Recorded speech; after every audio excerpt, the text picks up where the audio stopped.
On est en période de crise, donc c'est difficile, il y a des quantités de choses à faire, l'économie va mal, les départements sont complètement mobilisés pour exprimer leur solidarité envers ceux qui souffrent, en particulier envers ceux qui ont des handicaps, envers ceux qui ont des situations de dépendance, je pense aux personnes âgées, envers des jeunes qui sont en difficulté, dans des familles monoparentales où on n'a pas toujours les moyens de manger de la viande 2 fois par semaine. Il faut donc qu'on se préoccupe de cela. Et puis il y a la mise en place du revenu de solidarité active, dont on nous a inventé tous les mérites, qui va permettre, paraît-il, d'avoir des compléments de revenus pour les plus pauvres. Mais ce sont les départements qui doivent mettre tout ça en place. Dans la souffrance, les gens ont besoin de se sentir entourés, et donc les collectivités de proximité sont à mon avis essentielles.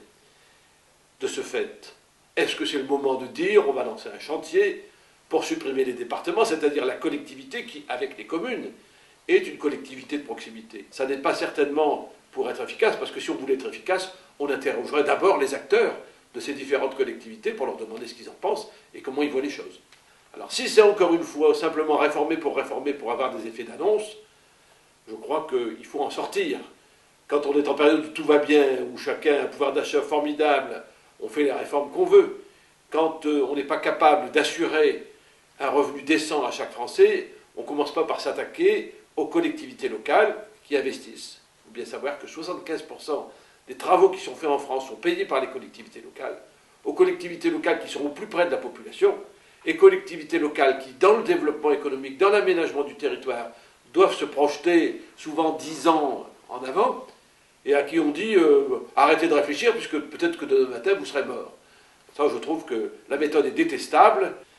Il faut renforcer les intercommunalités, et en particulier en milieu rural, pour leur permettre d'avoir l'ingénierie ou les personnels formés et payés qui permettent de faire vivre ces collectivités. Le département a un certain nombre de compétences. Il a besoin aussi des collectivités au plus proche des populations, c'est-à-dire les communes et les intercommunalités. Je pense qu'il faut essayer de créer une espèce d'union entre ces 3 collectivités communes, intercommunalités et départements, c'est-à-dire les collectivités qui incarnent la proximité.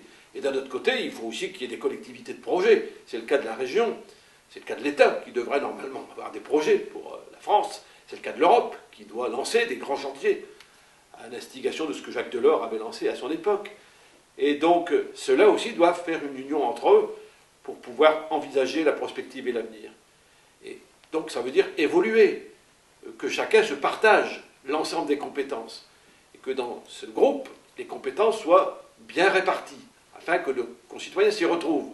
Les intercommunalités ont besoin de se mettre en place, elles n'ont pas besoin de récupérer tout ce qui est affaires sociales, qui est du ressort des départements, et la région est trop lointaine pour pouvoir s'occuper de ces choses.